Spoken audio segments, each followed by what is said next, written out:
సమయంలో దేవుని యొక్క వాక్యంలో నుండి మనం ప్రభు యొక్క బలలో ప్రవేశించక మునుపు ప్రభు యొక్క బలలో మనం పరీక్షించుకుని ఈ నూతన సంవత్సరంలో మొదటి ప్రభు యొక్క బల దగ్గరికి వచ్చిన మన జీవితాల్లో మనల్ని మనం పరీక్షించుకుని ప్రభు యొక్క బలలో ప్రవేశించక మునుపు కొన్ని మాటలు మనం లేఖన భాగంలో జ్ఞాపకం చేసుకుంటూ వద్దాం. ద్వితీయోపదేశ కాండము 31వ అధ్యాయం 8వ వచనం. ద్వితీయోపదేశ కాండము 31వ అధ్యాయము 8వ వచనం. నీ ముందర నడుచువాడు యెహోవా, ఆయన నీకు తోడేయుండును, ఆయన నిన్ను విడవడు, నిన్ను ఎడబాయడు, భయపడకము, విస్మయం ముందుకుమని ఇశ్రాయేలు అందరూ ఎదుట అతనితో చెప్పాను. కాబట్టి ఇక్కడ దేవుని యొక్క వాక్యాన్ని చూసినట్టే భయపడకము. ఇక్కడ ప్రభు మాట్లాడుతున్నాడు, నీ ముందర నడుచువాడు యెహోవా. కాబట్టి ఆయన మన ముందర నడిచేవాడుకుంటూ వస్తున్నాడు. కాబట్టి మహోన్నతుడైన దేవుడు మన ముందుగా ఉండి నడుస్తున్న అనుభవాన్ని మనం చూస్తున్నాం. సో ఇప్పటికీ ఒప్పుకోలు వర్తమానంలో ఆయన నీ ముందరుండి ఆయన నీ ముందర నడిచి నేను నూతన సంవత్సరంలో ప్రవేశింపజేయాలంటే ఏం చేయాలన్నది ఒప్పుకోవాలి. ఏ విషయాలు ఒప్పుకోవాలన్నది 7 విషయాలు చూసాం. తర్వాత ఆయన నీ ముందరుండి ఆయన ముందర నడిచి ఆయన నీ ముందర నడిచి 7 అంతల కార్యంతో కూడినవి మన జీవితాల్లో జరిగించి నూతన సంవత్సరంలో తీసుకొచ్చాడు. అవి కూడా మనం చూస్తూ వచ్చాం. ఇప్పుడు చూసేటటువంటి ఒక మాట ఏంటంటే దేవుని యొక్క వాక్యం చూస్తున్నట్టే ద్వితీయోపదేశ కాండం 31వ అధ్యాయం 8వ వచనం ప్రకారం నీ ముందర నడుచువాడు యెహోవా, ఆయన నీకు తోడే. కాబట్టి నీ ముందర నడుచువాడు యెహోవా. కాబట్టి దేవుని యొక్క వాక్యాన్ని చూసినట్టయితే ఆయన నీ ముందర నడిచేవాడు ఉన్నాడు. కాబట్టి నీ ముందర నడుచు యెహోవా అని మనం చూస్తున్నాం. ఆయన ముందర నడుస్తున్నాడు. ఆయన నీ ముందర నడవాలి అంటే నువ్వు కొన్ని విషయాలు సరి చేసుకోవాలి. ఆయన నీ ముందర నడవాలి అని నువ్వు ఆశ కలిగి ఉంటే నీవు సరి చేసుకోవాల్సిన 7 విషయాలు ఉన్నాయి. మళ్ళా చెప్తున్నా, జ్ఞాపకం చేసుకునండి. ఆయన నీ ముందర నడవాలని నీకు ఆశ కలిగి ఉంటే, ఆయన నీ ముందర నడవాలంటే నీవు నేను సరి చేసుకోవాల్సిన కొన్ని ఉన్నాయి. అవేంటన్నది మనం చూడక మునుపు ప్రభు నడిపించక చిన్న ప్రార్థన చేద్దాం. ఆ గెస్ట్ రూమ్ లో ఉండేవాళ్ళు తలిపేయండి. ఫస్ట్ సరిగా లోపలికి వస్తుంది. ప్రార్థన. మమ్మల్ని వ్యక్తులకు ఎక్కువగా ప్రేమించిన ప్రియ పరలోకపు తండ్రి, పరిశుద్ధుడు అయిన దేవానికి స్తోత్రములు. మీరు ఇచ్చిన కృపకాయ వందనాలు తండ్రి.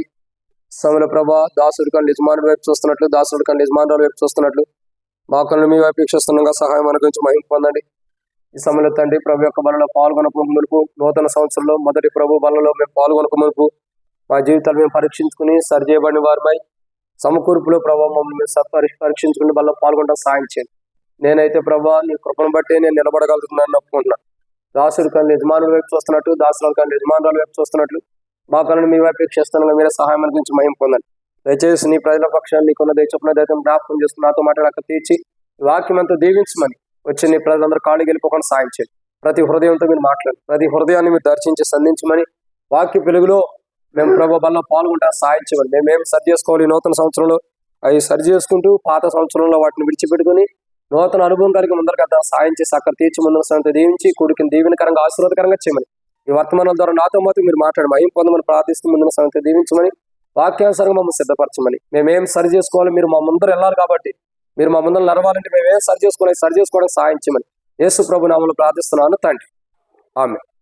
కాబట్టి బయట ఇంకా చాలా మంది ఉన్నట్టున్నారు. అందరూ లోపలికి రమ్మండి. బయట ఉన్న వాళ్ళందరూ లోపలికి రమ్మండి. దేవుని యొక్క వాక్యాన్ని చూస్తున్నట్లయితే ప్రభు యొక్క బలలో మొదటి ఈ యొక్క 2026 సంవత్సరం మొదటి ప్రభు వలలో మనం ప్రవేశించక మునుపు దేవుని యొక్క వాక్యాన్ని చూసినట్లయితే కీర్తన ద్వితీయోపదేశ కాండం 31వ అధ్యాయం 8వ వచనం.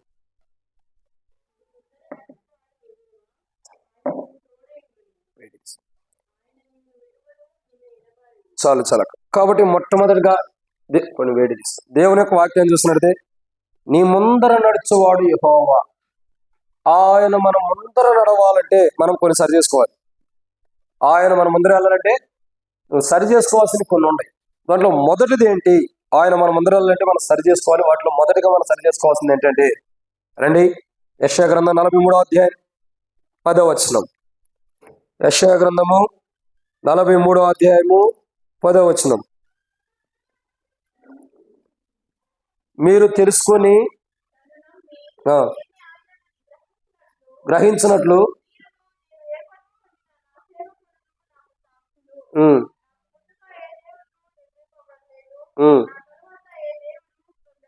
చాలా.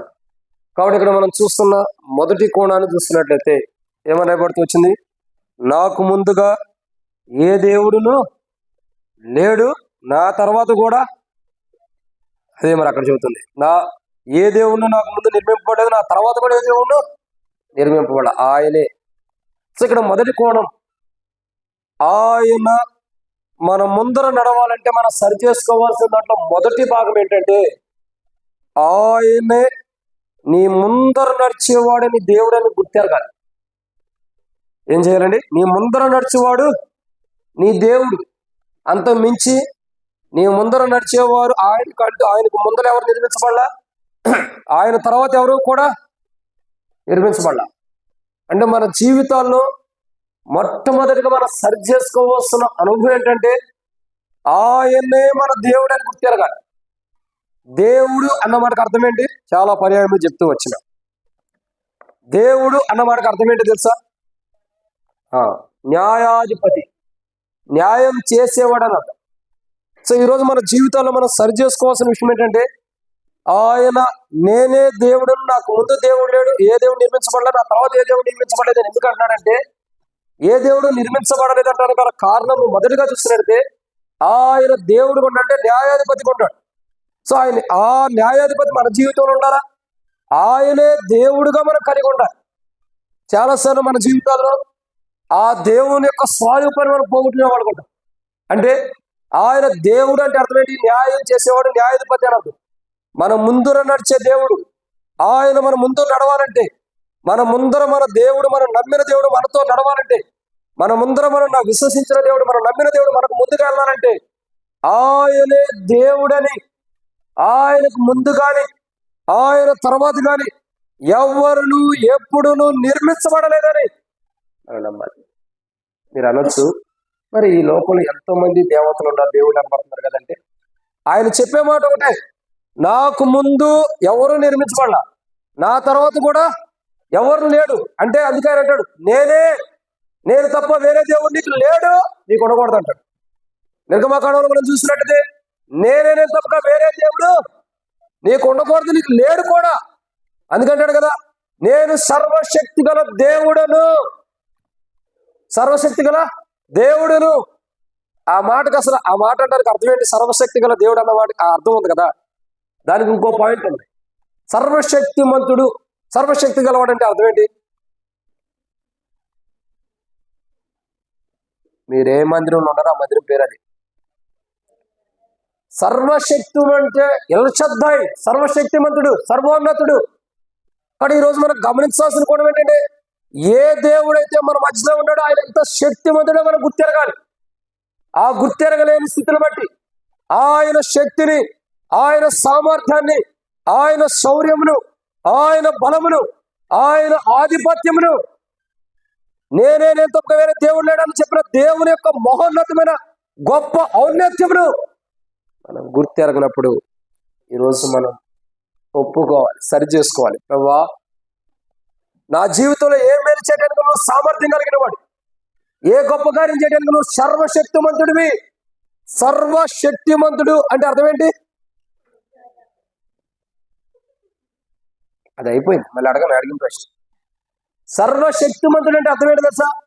సర్వములో శక్తిమంతుడైన వాడని అర్థం. సర్వంలో శక్తిమంతుడికి ఆయనకు మించిన శక్తిమంతుడు లేడని అర్థం. మరి అంత గొప్ప దేవుడు నీ దేవుడు ఉన్నప్పుడు నీ ఎడలు అన్యాయం చేస్తాడా? నీకు నష్టం చేసేవాడు ఉంటాడా? నీకు కీడు చేసేవాడు ఉంటాడా? నీకు అన్యాయం చేయడానికి ఇష్టపడతాడా? 10 మంది వచ్చి 1,00,000 మంది నీకు అన్యాయం చేస్తానని వచ్చినా నీ కుడి పక్కన నిలబడి నీకు న్యాయం చేసేవాడే. అసలు ఆయన పేరే దేవుడు. దేవుడు అంటే న్యాయవంతుడు. మనుషులు అనేక మంది నీకు అన్యాయం చేస్తారు, అనేక మంది నీకు ఎన్ని అన్యాయాలు చేసినా నీవు ఆయన దేవుడుగా కలిగి ఉంటే గొప్పదండి. బైబిల్ ఇంకో మాట, యెహోవా తమకు దేవుడుగా గల జనులు ఎవరండి? యెహోవా తమకు దేవుడుగా గల జనులు ధన్యులు. ఈరోజు ఆ ధన్యకరమైన జీవితం మనకు ఉందా లేదా? బల్ల పాల్గొనకు. యెహోవా తమకు దేవుడుగా గల జనులు ధన్యులు అంటే అర్థం ఏంటి? మనం ఆ ధన్యకరమైన జీవితాన్ని కొనసాగించాలి, ఆ ధన్యకరమైన జీవితాన్ని కాపాడుకోవాలి. ఆయన మన దేవుడైనప్పుడు, మన దేవుడు నీతిమంతుడైనప్పుడు, మన దేవుడు న్యాయం తీర్చేవాడైనప్పుడు మనం న్యాయవంతులు ఉండాలా, న్యాయపూర్వకమైన జీవితాన్ని జీవిస్తూ ఈ లోకయాత్ర ముగించాలి. సరే, ఇక్కడ చెప్పబడుతున్న మాట ఏంటి? ఆయనే అంటాడు కదా, నీ ముందర నడుచు దేవుడు నేనే, నాకు ముందు ఎవరు నిర్మించబడలేదు, నా తర్వాత ఎవరు కూడా నిర్మించబడలేదు. అంటే ఇక్కడ దేవుడు మాట్లాడుతున్న మాట ఏంటి? నేనే, నేను తప్పితే ఇంకొకరు లేదు. ఏ దేవుడు చెబుతున్నాడు? మరలా రిమైండ్ చేస్తున్నా, సర్వములో శక్తిమంతుడైన దేవుడు, సర్వములో ఉన్నదానికంటే శక్తిమంతుడైన దేవుడు మాట్లాడుతున్నాడు కదా, నేను తప్పితే నీకు ఇంకొకరు లేరు. ఏమంటున్నాడు? నేను తప్పితే నీకు ఇంకొకరు లేరు, అవకాశం లేదు. ఈరోజు మనం అది సరి చేసుకోవాలి. ఏం సరి చేసుకోవాలి? నేను తప్పితే వేరే ఒకరు లేరని దేవుడు మాట్లాడినప్పుడు ఆయన్ని విడిచి ఆయన్ని విడిచి వేరే ఎక్కడికైతే మనం పరిగెడుతున్నామో దాన్ని సరి చేసుకోవాలి. దేని వైపు మనం పరిగెడుతున్నాం? వేడి వైపు మనం పరిగెడుతూ పెడుతున్నాయి, వేడి వైపు మనం కాళ్ళు పరిగెడుతున్నాయి. ఒక్కసారి గుర్తుంచుకో, ఆయన అన్నాడు కదా, నేను సర్వశక్తి గల దేవుడును. అబ్రహాముకు ప్రత్యక్షమైన సర్వశక్తి గల దేవుడు, అబ్రహాము ప్రత్యక్షమైన ఎల్షద్దాయి దేవుడు, ఉన్నవాడు అనువాడని చెప్పిన దేవుడు, నేను తప్పక మరొక అవకాశం లేదని సవాలుతో కూడిన మాట చెప్పిన దేవుడు. ఆయన కాదని మన పాదాలు వేరే వాటి దగ్గరికి అంటే ఎక్కడికి పరిగెడుతున్నాయో అది ఈరోజు సరి చేసుకోవాలి. ఆయన దగ్గర నుంచి కాదని మన పాదాలు ఎక్కడ పరిగెడుతున్నాయో, వేటి వైపు పరిగెడుతున్నాయో, వేటి వైపు ఎంత వచ్చినాయో అవి మనం సరి చేసుకోవాలి.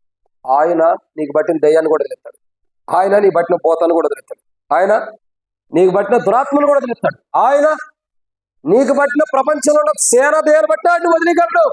ఎందుకంటే సర్వాంతర్యమైన మహోన్నతుడైన దేవుడు, సర్వాంతర్యమైన దేవుడు, ఆయనకు అసాధ్యమైనట్టు ఏం లేదు.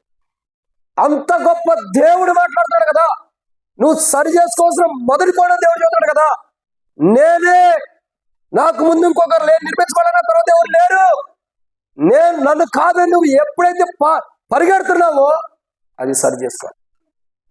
బైబిల్ అంటుంది కదా, ఒక మాట చెప్పమంటారా, ఆయన కాదని మనం వేరే వాటి వైపు పరుగులు తీస్తున్నప్పుడు బైబిల్లో ఒక మాట ఉంది, మనం ఆయన పాదాల్లో ఏం చేయబడుతూ వచ్చిందండి? ఆయన పాదాల్లో చెప్పండి, ఆయన పాదాలు ఏం చేయబడుతూ వచ్చినాయి చెప్పండి, తెలుసా? తెలియదు. మేకులు గుచ్చమని ఆయన పాదాలకు ఏం జరుగుతూ వచ్చినాయి? గాయాలు. మేకులు గుచ్చిన తర్వాత ఆయన పాదాలకు ఏమని? గాయాలు. ఇప్పుడు ఆయన పాదాల్లో ఎప్పుడైనా గాయాలు ఎందుకని ఆలోచించారా? ఆయన అన్నాడు కదా, నేనే, నాకు ముందు ఎవరు నిర్మించబడాల, నీకు ముందరైన దేవుడు నేనే, నాకు ముందుగా ఎవరు నిర్మించబడాల, తర్వాత ఎవరు కూడా లేరు. అందుకే యేసు ప్రభువు కూడా చెబుతూ వస్తాడు, పరలోకమందున్న తండ్రి, మనకు తండ్రి పరలోకమందు ఉన్నాడు, భూమి మీద ఎవరో తండ్రి లేడు. అబ్బా తండ్రి నువ్వు మొరపెట్టుకోవడం, నీకంటూ ఒక తండ్రి ఉంటాడు, పరలోకంలో ఉంటాడు.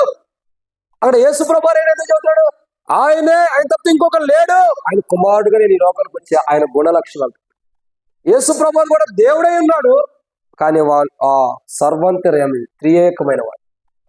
ఆయన విడివిడిగా చెప్పుకోవట్లా, నేనే అని చెప్పుకోవట్లా, గొప్పని చెప్పుకోవట్లా, ఆయన కలిసి ఉన్నామన్న సంగతి చెబుతున్నాడు. పరలోకమందున్న తండ్రి, పరిశుద్ధుడు తండ్రి, నీవును నేను ఏకమై ఉన్నాను. అంటే అక్కడ యేసు ప్రభు చెబుతున్న మాట ఏంటి?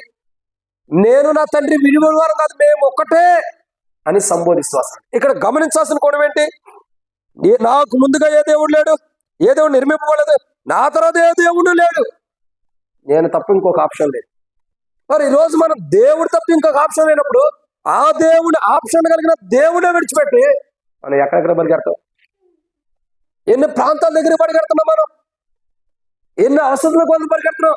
నేను అంట కదా, ఒక బలహీనత వచ్చినా, ఒక అనారోగ్యం వచ్చినా, ఈ దేవుడి కంటే గొప్పవాడు ఇంకెవరైనా ఉంటారా స్వస్థపరచడానికి? నేను సంవత్సరంన్నర, దాదాపు 2 సంవత్సరాల పాటు నేను మరణ భయంతో పీడించబడి భయపడుతూ ఉంటాను.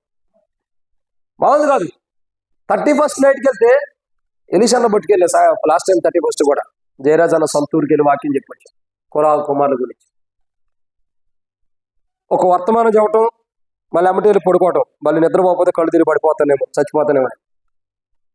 ఈరోజు చదువుతున్నా, ఒక్క మెతుకు అన్నం తినకుండా వచ్చి వాక్యం చదువుతున్నాను. నైట్ ఒక్క మెతుకు కూడా ముట్టుకోవాలి, ఎందుకంటే సమయం లేదు, ప్రభు అనుమతించాడు. పరిశుద్ధులు ప్రార్థన పెట్టి దేవుడు నిలబెట్టుకుంటే తీసుకెళ్ళిపోతున్నాడు. చెప్తున్నా కదా, దేవుడు సర్వంత్ర్యామి, ఆయన ఏమైనా చేయగలడు. గత సంవత్సరం నేను ఎంత భయంతో ఉన్నాను, ఈరోజు చూడగా భయమే నన్ను చూసి భయపడేదాడు దేవుడు నిలబెట్టాడు. కారణం ఏంటి? అది దేవుని కృప. నేను ఈ 2 సంవత్సరాల పాటు టాబ్లెట్లు, గ్యాస్ ట్రబుల్ కానీ, బీపీ గ్యాస్ ట్రబుల్ కానీ, భయానికి కానీ, ఆందోళన కానీ ఎన్ని టాబ్లెట్లు వాడాను. చివరికి విసుకొచ్చాను, ప్రభా ఎన్ని టాబ్లెట్లు వాడినా నువ్వు ఈ రాత్రి పిలిస్తే నేను నీ దగ్గర రాకుండా అవుతానా? అది ఆకుండా అవుతానా? పిలిస్తే నువ్వు రావాల్సిందే కదా. మరి అలాంటప్పుడు నాకు ఏ టాబ్లెట్లు అయినా ఏమైనా నాకు ఏమిటికి ఉపయోగం ఏముంది? దానివల్ల జీవితకాలం అంతా వేసుకుంటూనే ఉండాలి. ఇవి ఏంటి ప్రభు అని ప్రార్థించినప్పుడు ఇదొద్దు, ఈ సమూహాన్ని నా దగ్గర నుంచి దూరపరచు ప్రభు అన్నప్పుడు ఇప్పటి వరకు నేను ఒక గ్యాస్ ట్రబుల్ టాబ్లెట్ కూడా వేసుకోవాలి. అసలు ఏ టాబ్లెట్లు వేసుకోవాలి? ఎందుకంటే మహోన్నతుడైన దేవుని మీద ఆధారపడుతూ వచ్చా. కొద్దిగా తలలో ప్రాబ్లం ఉంది, దాని కొరకు కూడా ప్రార్థన చేసుకుంటూ వచ్చా. మన ఈ మధ్య క్రిస్మస్ వచ్చింది కదా, నిన్ను చూపించుకుంటూ వచ్చా. ఒక టానికే ఇచ్చా, అది కూడా అయిపోయింది. ఎందుకు చెప్తున్నామంటే దేవుని మీద ఆధారపడినప్పుడు, అసలు అవి కూడా ఇప్పుడు వాడుతున్నా సరిగ్గా. దేవుని మీద ఆధారపడినప్పుడు, దేవుని మీద నిమగ్నమైనప్పుడు ఆయన తప్పితే మరొకటి నా జీవితంలో కానీ, నా బలహీనతలు కానీ, అనారోగ్యాలు కానీ, కష్టాలు నా బాధలు కానీ తీసివేయడానికి సామర్థ్యం కలిగిన వాడు మరొకటి లేడని తప్పితే అన్న దృఢ నిశ్చయత ఉంటే మన బలంలో పాల్గొనచ్చు. అలా కాకుండా చైన్ కానీ ఒకదానికోట లింక్ వేసుకున్నట్టుగా అట్ట మనం వెళ్ళిపోతే తిరిగి వస్తే ఒకరోజు బలలో పాల్గొన్న దేవునికి మహింకరం ఉండదు. ఓ రోజు కదా, ఈ రోజైనా మనం సరి చేసుకోవాల్సిన మొదటి కోణం. ఆయన ఏమంటాడు? నీ ముందర నడిచిన దేవుడు నేనే, నేను తప్ప మరొక లేడు అంటాడు. నీ ముందర నడిచినటువంటి దేవుని విడిచిపెట్టి ఏవేవైతే లోకం వైపు, లోకాశుల వైపు, శరీర సంబంధమైన వాటి కొరకు పరిగెత్తి వెళ్ళావో అవి రాత్రి కాల సమయంలో సరి చేసుకోవాలి. ఆయన తప్పితే ఇంకా ఆయన కాదని, ఇంకా దేని మీద మనసుపడినా, ఇష్టపడినా, ప్రేమించినా, కావాలని దగ్గరకు తీసుకున్నా ఆయన కాదన్నట్టే. నువ్వేం చేసినా సరే, ఎవరిని ఎక్కువగా ప్రేమించినా, ఎవరిని ఎక్కువగా ఇష్టపడినా, ఎవరితో ఎక్కువ సావాసం ఉన్నా, ఏది చేసినా ఎక్కువగా ఎవరిని ఇష్టపడుతున్నావంటే ఆయన కాదన్నట్టు అర్థం, ఎవరైనా సరే. మరి బైబిల్ ఏమంటుంది? నేను తప్పితే ఇంకొక అవకాశం లేనప్పుడు ఆయన మాత్రమే మనం ప్రేమించాలి. అలా చేయలేని జీవితం ఉన్నప్పుడు నూతన సంవత్సరంలో మొదటి ప్రభు వాళ్ళ దగ్గర మనం సరి చేసుకోవాలి. ప్రభా నువ్వు తప్పితే ఇంకొక అవకాశం లేదు, కానీ నిన్ను విడిచిపెట్టి నేను వెళ్ళే లోపల ఎన్నో బలహీనతల పాపంలో పడిపోయాను, క్షమించు ప్రభు అని మనం సరి చేసుకోండి. ఇది మొదటి కోణం. రెండవ కోణాన్ని చూద్దామండి. రెండవ అనుభవం దేవుని యొక్క వాక్యాన్ని చూస్తున్నట్టే ద్వితీయోపదేశకాండం మొదట దేవుని 43 వచ్చింది. ద్వితీయోపదేశకాండం మొదట దేవుని 43 వచ్చిన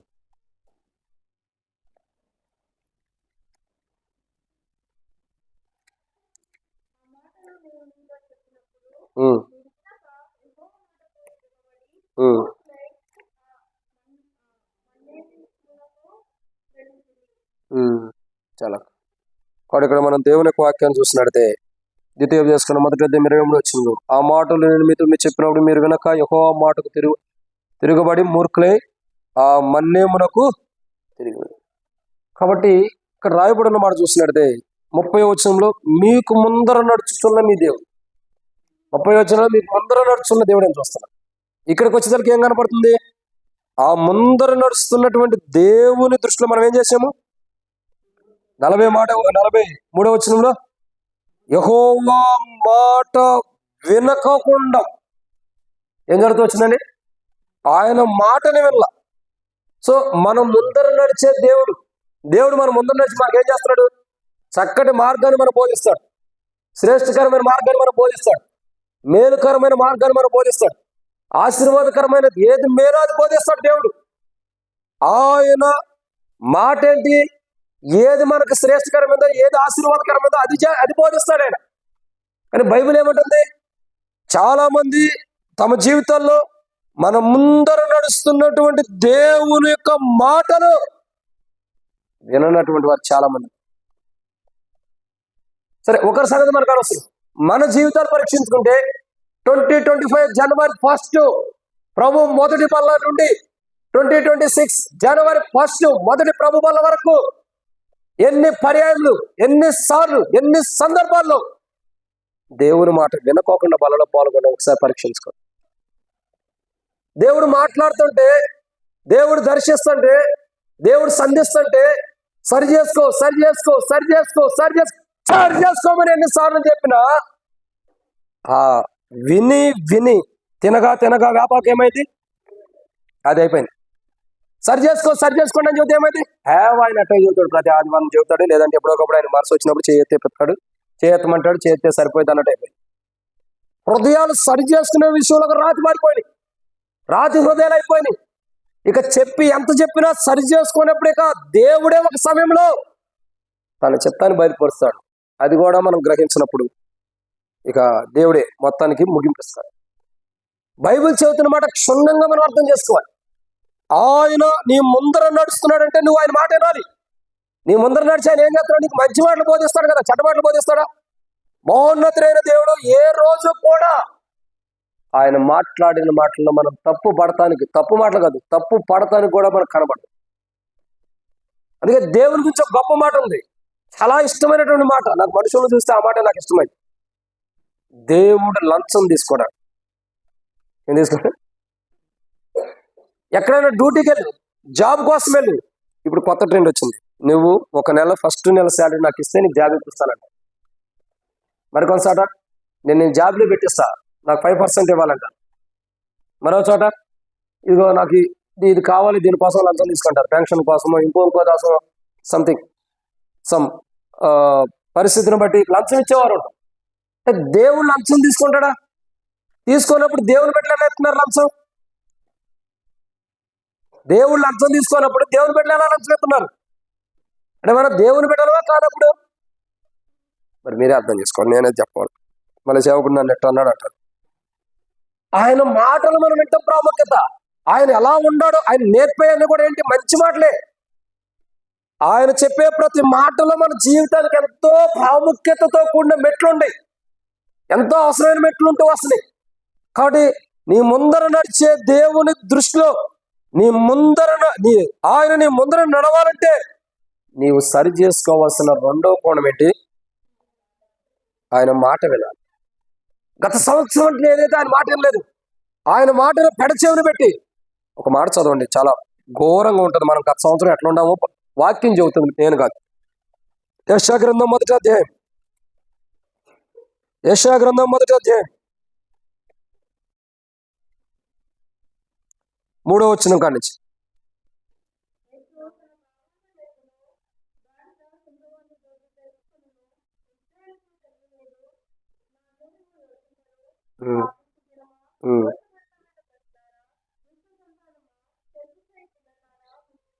చాలమ్మా. ఇక్కడ కనపడుతున్న మాట ఏంటండి? నా ప్రజలు ఇశ్రాయేలుకు తెలివి లేదు నా జనులు అంటే అదేంటి? ఆలోచించడానికి అసలు మాటలు వింటేనే కదా. ఇంకేమంటాడు? 2వ వచనం అంటాడు, యెహోవా మాట్లాడుతున్నాడు, ఆకాశం ఆలకించు, భూమి చెవియెక్కుము, నేను పిల్లల్ని పెంచి గొప్పవారంగా చేసిన వారు నా మీద తిరగబడి ఉన్నారు. నేను ఏ పిల్లల్ని అయితే పెంచి పెద్దవారుగా చేశాను, ఏ పిల్లల మీద అయితే నేను కనుదృష్టి పెట్టి నా పిల్లలు లోకంలో ఉన్న పిల్లల కంటే గొప్పవారికి ఉండాలని వారిని పెంచుతున్నాను వాక్యం ద్వారా, వాళ్ళు నా మీదే తిరగబడి ఉండాలని దేవుడు చెప్పుకునే దౌర్భాగ్యమైన స్థితిలో ప్రజలు జీవిస్తున్నారు. సృష్టించిన సృష్టికర్తే భూమికి ఆకాశమునకును చెప్తున్నాడు, అమ్మ మీరు ఆలకించండి, నేను పిల్లల్ని పెంచాను, కానీ వాళ్ళు నా మీదే. ఇప్పుడు ప్రజలు చేస్తున్నదే దేవుడి మీద. దేవుని మాట వినకపోవటమే దేవుని మీద తిరగబడినట్టు. ఈరోజు మన జీవితంలో, మన అనుభవంలో గత 2025 సంవత్సరం అంతా కూడా వాక్య వెలుగులో దేవుడు సేవకుని బట్టి కాదు, వాక్య వెలుగులో నీతో మాట్లాడినప్పుడు సేవకుడు అన్న మాట తర్వాత పెట్టి దేవుడు తన వాక్యం ద్వారా నీతో మాట్లాడినప్పుడు కఠినమైన హృదయంతో, సరి చేసుకొని హృదయంతో, రాతి హృదయంతో ఎన్నిసార్లు అయితే వెనక్కి తిరిగి తీర్మానం చేసుకోకుండా కఠినం చేసుకుంటే వెనక్కి వెళ్ళావు, ఆయన మాట వినుకోకుండా, అది ఈరోజు నువ్వు ఒప్పుకోవాలి. ఏ మాట అయితే నువ్వు వినుకోకుండా, సరి చేసుకోకుండా దూరం వెళ్తూ వచ్చావు గత సంవత్సరాలన్నింటిలో కూడా, గత ప్రభు దినంలో కూడా ఏదైతే ప్రభు మాట వినుకోకుండా అశ్రద్ధ కలిగి అవిధేయతతో దూరం వెళ్ళిపోతూ మాట్లాడినా అదే మనసుతో, అదే ఉద్దేశం, అదే ఆలోచనతో సరి చేసుకోకుండా దేవుని వాక్యం మాట్లాడుతున్న కఠినం చేసుకుంటే ఏ పనులు అయితే పాల్గొంటూ వచ్చావో అది దేవుడు అంగీకరించిన గుర్తుపెట్టుకో. గత సంవత్సరం అంతా వాక్య వెలుగులో తీర్మానం చేసుకోకుండా, సరి చేసుకోకుండా నువ్వు పనుల్లో పాల్గొన్న ప్రతి సందర్భం దేవుడు తిరస్కరించగలదు. గుర్తుపెట్టుకో. ఎవడు అయోగ్యంగా పాల్గొన్నా ప్రభు యొక్క దేహమని, ప్రభు యొక్క శరీరమని వివేచింపక, ప్రభు యొక్క రక్తమని వివేచింపక ఎవడు అయోగ్యంగా పాల్గొన్నవాడు శిక్షా విధి కొరకై పాల్గొంటున్నారు. ఆయన మాట వినుకోకుండా అయోగ్యముగా పెడచెవి పెట్టి ఆయన మాట్లాడినప్పుడు సరి చేసుకోకుండా ఏదైతే మనం దూరంగా వెళ్తూ వచ్చామో, ఏదైతే ఆయన మాటకు లోబడకుండా వెళ్తూ వచ్చామో, ఏదైతే ఆయన మాటకు వినుకోకుండా వచ్చామో, దాన్ని బట్టి మనం అయోగ్యంగా వల్ల పాల్గొన్నామని అర్థం. ఇందును బట్టి ఎన్నిసార్లు గత సంవత్సరంలో మనం అయోగ్యంగా వల్ల పాల్గొని ఉంటాం. అలా అయోగ్యంగా పాల్గొని ఇప్పుడు ప్రభు వాళ్ళ దగ్గరికి వస్తే ప్రభు ఎట్లా అంగీకరిస్తాడు? ప్రభు అంగీకరించాలి కదా. దానికి మనం ఏం చేయాలా? కనీసం ఈ నూతన సంవత్సరంలో ఏదైనా సరి చేసుకోవాలి. ప్రభు ఈ నూతన సంవత్సరం సరి చేసుకుంటున్నా, ఈ నూతన సంవత్సరం సరి చేసుకోవడానికి ఇష్టపడుతున్నా ప్రభు. ఎందుకంటే నేను నీ మాట వినాలి, నా ముందర నడిచే నీ మాట వినుకోకుండా, నా ముందర వెళ్ళే నీ మాట నేను వినకోకుండా ప్రభు నీ మాటను త్రోసివేసి నేను అనేక పర్యాయ బలలో అయోగ్యమైన రీతిలో పాల్గొంటూ వచ్చాను. కానీ ఈ సంవత్సరం మొదటి ప్రభు వాళ్ళ దగ్గర తీర్మానం చేసుకుంటున్నా, ఎప్పటి నుండి ఏ సేవకుడు వాక్యం చెప్పినా నా హృదయాన్ని నేను సరి చేసుకుంటాను. అది నాకు ఇష్టం ఉండ సేవకుడైనా, నాకు ఇష్టం లేని సేవకుడైనా, చిన్నవాడైనా పెద్దవాడైనా, వృద్ధాప్యులుండా నడిపిస్తుండ, ఎవరు చెప్పినా సరే నువ్వు మాట్లాడితే నేను సరి చేసుకుంటా ప్రభు అని తీర్మానం చేసుకోవాలి. ఆయన మాట్లాడితే కదా, మాట్లాడతారు ఖచ్చితంగా. మాట్లాడే దేవుడైనా హాగారో పేరు పెట్టింది, నీవు చూచుతున్న దేవుడివి. ఆయన అంటాడు నేను ఉన్నవాడు అరువాడు అని అంటాడు. దేవుడు ప్రజలు చెబుతారు కదా ఆయన మాట్లాడగలిగిన మాట్లాడే దేవుడు. ఇంత గొప్ప సామర్థ్యం కలిగిన దేవుడి యొక్క మాటలు మనం పెడచెవిని పెట్టి దేవుడి మాటలు వినుకోకుండా ఈ నూతన సంవత్సరంలోకి వచ్చే దేవుడు నన్ను ప్రవేశింపజేసేయండి, నాకు నూతన సంవత్సరం గిఫ్ట్గా ఇచ్చాడని సంతోషపడద్దు. అసలు చేయాల్సిన పని ఏంటి? గత సంవత్సరంలో ఏదైతే దేవుని మాట వినుకోకుండా అవిధేయుడికి వచ్చామో, ఇప్పుడు ఈ సంవత్సరంకి ఎలా వచ్చాం? గత సంవత్సరంలో దేవుని మాట వినకపోతే ఎలా వచ్చినట్టు ఈ సంవత్సరంలోకి? గత సంవత్సరంలో దేవుడి మాట వినలా, ఈ సంవత్సరంలోకి ఎలా వచ్చాం మనం? ఎలా వచ్చాం చెప్పండి, ఎలా వచ్చాం? కృప కాదన్నా. ఎవరు అయోగ్యముగా బలలో పాల్గొన్న వారు శిక్షా విధి కలుగుటకే పాల్గొంటున్నారు. అంటే గత సంవత్సరంలో మనం ఏదైతే అయోగ్యంగా పాల్గొన్నామో ఇప్పుడు ఈ నూతన సంవత్సరంలోకి ఎలా వచ్చాం మనం? అయోగ్యంగానే వచ్చినట్టే కదా, యోగ్యులుగా వచ్చినట్ట. గత సంవత్సరంలో అయోగ్యులు కొన్నామంటే ఇంకా ప్రభు వాళ్ళు రాలేదు కదా, ఇప్పుడు ప్రభు వాళ్ళు వచ్చిందంటే ఇప్పటి వరకు మనం ఎలా ఉండట్టు ఇంకా? మరి ఈ సంవత్సరం కూడా అయోగ్యులుగా నడుద్దామా? గత సంవత్సరం అయోగ్యులు కొన్నాము ప్రభు మాట వినుకోకుండా బలలో పాల్గొని, ఈ సంవత్సరం కూడా ప్రభు మాట వినుకోకుండా అయోగ్యులుగానే ఉన్నామా?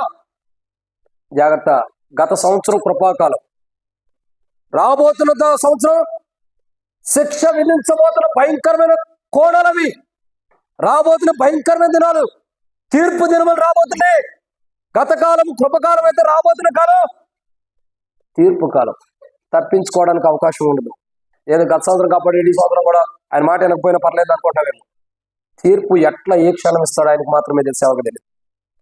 కాబట్టి రెండో మాట, ఆయన నీ ముందర నడవాలంటూ సరి చేసుకోవాల్సిన ప్రభు వాళ్ళ దగ్గర రెండో కోణం, ఆయన మాట వినాలి. గత సంవత్సరం ఎక్కడ వినలేదు, అది సరి చేసుకుందాం. ఈ సంవత్సరం నీకు ఏ కోణంలో ఉండా నీ వాక్య మీద నేను నడుస్తాను ప్రభు, మనుషుల వైపు చూడని తీర్మానం చేసుకోవాలి. ఇది రెండు. మూడో విషయాన్ని చూద్దానండి. మూడవ మాట దేవుని యొక్క వాక్యం చూసినట్టు ద్వితీయోపదేశకాండం మొదట అధ్యాయం 33 వచ్చింది. ద్వితీయోపదేశకాండము మొదట అధ్యాయం 33 వచ్చిన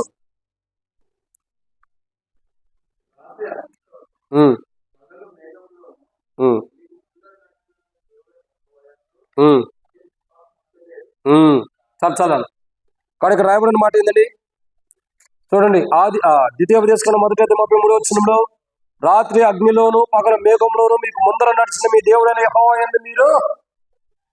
కాబట్టి ఆయన నీ ముందర నడవాలంటే మొట్టమొదటిగా ఏం చేయాలా? ఆయన నీ ముందర నడవాలంటే సరి చేసుకోవాల్సిన మొదటి కోణం ఏంటి? ఆయనే దేవుడని ఆయన వాక్య పెరుగులో ఉన్న దేవుని వైపు నువ్వు నడవాలి, ఇంకో మార్గాన్ని వెళ్ళకూడదు. రెండు, ఆ ఇల్లుని దాన్ని సరి చేసుకోవాలి. రెండు, ఆయన మాట వినాలి, ఎక్కడైతే ఆయన మాట వినపోకుండా దారి తప్పిపోయిన దాన్ని సరి చేసుకోవాలి. మూడో మాట చూడగా ఆయన ఏంది ఎక్కడైతే విశ్వాసాన్ని కోల్పోయామో అది సరి చేసుకోవాలి. ఇక్కడ ఏమని రాయబడుతూ వచ్చింది? మీ దేవుడైన యెహోవా యందు మీరు. అది ఎవరు ఏ దేవుడు యందు విశ్వాసం ఉంచాలా? ఎవరు ఏ దేవుని యందు విశ్వాసం ఉంచలేదంటే మీ ముందర నడిచిన, ఎవరండి? మీకు ముందరగా నడిచిన మీ దేవుడైన యెహోవా యందు విశ్వాసం ఉంచాలి. అంటే ఈ రోజు ఆయన మనకు ముందుగా నడవాలంటే మనం సరి చేసుకోవాల్సిన మూడో కోణం ఏంటంటే మన విశ్వాసం. ఏంటండి? మన విశ్వాసాన్ని మనం సరి చేసుకోవాలి. మన విశ్వాస జీవితాన్ని మనం సరి చేసుకోవాలి. ఈ విశ్వాస జీవితంలో, ఈ విశ్వాస యాత్రలో మనల్ని మనం సరి చేసుకోవాలి. ప్రభా, ఇదిగో ఈ సంవత్సరం నేను ఇలా జీవిస్తూ వచ్చా, ఈ సంవత్సరం ఇలా ఉంటూ వచ్చా, ఈ సంవత్సరం ఇలాంటి ప్రవర్తన కలుగుతూ వచ్చా, ఫలానా సందర్భంలో నీ మీద విశ్వాసం లేదు, ఫలానా గడియల్లో నీ మీద విశ్వాసం లేదు, ఫలానా కోణంలో నీ మీద విశ్వాసం లేదు. నా జీవితంలో విశ్వాసాన్ని కోల్పోయిన సంవత్సరాలు గత సంవత్సరం, ఈ సంవత్సరం సరి చేసుకుంటున్నాం. పౌలు అంటాడు, నా మటుకు బ్రతుకుడు క్రీస్తే, సావైతే లాభమే. మన విశ్వాసం ఎంత గొప్పదో చూడాలి. బ్రతికుంటే ప్రభు కొరకే, చనిపోయినా ఎంతో గొప్ప తీర్మానంతో కూడిన విశ్వాసం. ఇంకా పౌలు గారి యొక్క విశ్వాసం చూడాలంటే ఎంతో గొప్పది. ఎన్నోసార్లు చెప్పారు, మమ్మారు ఓడబద్దలైంది. ఏం చేశాడు? దేవుని కృపను బట్టి కాపాడబడుతూ వచ్చాడు. దేవుని కృపను బట్టి కాపాడబడుతూ వచ్చాడు. ఎన్నో సందర్భాల్లో తన విశ్వాసం గొప్పది. అనేక మంది రాళ్లతో కొట్టి సముద్రం ఎటును పడేసినా లేచి నన్ను బలపరచువాని యందు నేను సమస్తము చేయగలను దృఢమైన విశ్వాసంతో లేచిన వాడే. రాళ్లతో కొట్టి పక్కన పడేసినా కానీ కారుతున్న రక్తంతో లేచి వచ్చి ఏం చేశాడు? మన దేహానికి ఏదైనా గాయమైతే, మన జీవితంలో మనకి ఏదైనా దేహంలో గాయమైతే మన మధ్యలోకి వస్తామా? రాలేదు. ఎందుకనంటే అన్న ఈరోజు దెబ్బ జరిగిందని, ఈరోజు ఆ బలహీనత, ఈ బలహీనత, నడు నొప్పి, కాళ్ళు నొప్పి. పౌలు ఎన్నిసార్లు కొట్టబడ్డాడు, కొరడాలతో కొట్టబడి, రాళ్ళతో కొట్టబడ్డాడు, ఎట్లా కొట్టబడ్డాడు, రక్తం కారిపోయినందుకు ఉన్నాడు. రక్తం కారిపోయే మనిషికి ఎలా ఉండేది? దేహం నీరసం అయిపోతూ ఉండేది. కానీ పౌలు ఏమంటాడు? మళ్ళా లేచి వెళ్ళి ఆ పట్టణంలో సువార్త చేస్తున్నాడంట. అంటే తనకున్న విశ్వాసం ఏంటి? నన్ను బలపరచువాని యందు నేను సమస్తం చేయగలను అన్న విశ్వాసం తనలో ఉంది. దేవుడే మాట్లాడుతూ వచ్చాడు తనతో. పౌలు వచ్చి అంటాడు కదా 2 కొరింథీయులకు రాసిన పత్రిక 12వ అధ్యాయంలో, ప్రభువా నాలో ఉన్న బలహీనత తీసివేయి, నాలో నా దేహంలో ముళ్ళు నేను హెచ్చించపోకుండా నాలో నా దేహంలో ముళ్ళు అన్నప్పుడు ప్రభు అన్నాడు, అందుకు నా కృప నీకు చాలు, నీ బలహీనత యందు నా శక్తి పరిపూర్ణమవుతున్నాడు. నువ్వు ఎప్పుడు బలహీనుడువో అప్పుడు ఖచ్చితంగా బలవంతుడి. ఇప్పుడు పౌల్ని రాడుతో కొట్టారు, రక్తం కారుతున్నప్పుడు పౌలు ఎలా ఉన్నాడు? భౌతికమైన దేహంతో బలహీనుడు గుండా తనలో ఉన్న ఆత్మవిశ్వాసం బలమైంది. అందుకే ఏం చేస్తున్నాడు పౌలు? లేచి మరలా స్వార్థ ప్రకటిస్తున్నాడు. ఎవడైనా తల కానీ దేహంలో కానీ రక్తం కారుతున్న వాడు స్వార్థ ప్రకటిస్తాడా? హాస్పిటల్కి ఎక్కడ ఉందని పరిగెడతాడు, వైద్యులు ఎక్కడ ఉందని పరిగెడతాడు, పూటకుల్లో కానీ ఇల్లు ఎక్కడ ఉందని పరిగెడతాడు. కానీ పౌలు ఏం చేస్తున్నాడు? ఆ రక్తముతోనే, కారుతున్న రక్తముతోనే సువార్త చేస్తున్నాడు. అంటే పౌలు జీవితం ఏముందండి? విశ్వాసం ఉంది. మరి మన అన్నలు ఎక్కడ ఉన్నారో చూద్దాం. ఒక్కసారి ఈయన కూడా చూద్దాం రండి. ఎవరి గురించి మాట్లాడుతున్నాడు దేవుడు ఇక్కడ? మీ ముందర నడిచిన మీ దేవుడైన యెహోవా యందు మీరు విశ్వాసం ఉంచలేదని ఎవరి గురించి మాట్లాడుతున్నాడు? ఇశ్రాయేలు ప్రజలు. మరి ఈయన చరిత్ర ఎట్లా ఉందో చూద్దాం రండి. నిర్గమాకాండము 14వ అధ్యాయం 10, 11, 12 వచనాలు ఫాస్ట్ చదవండి.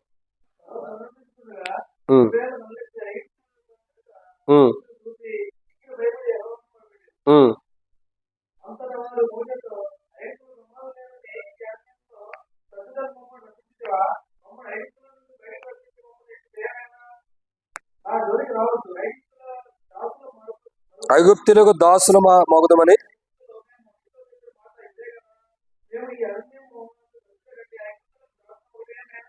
అది ఇప్పుడు ఏమన్నా రాబడుతూ వచ్చిందండి. ఏం చెబుతున్నారు వీళ్ళు? ఎక్కడ ఉన్నారు చెప్పండి.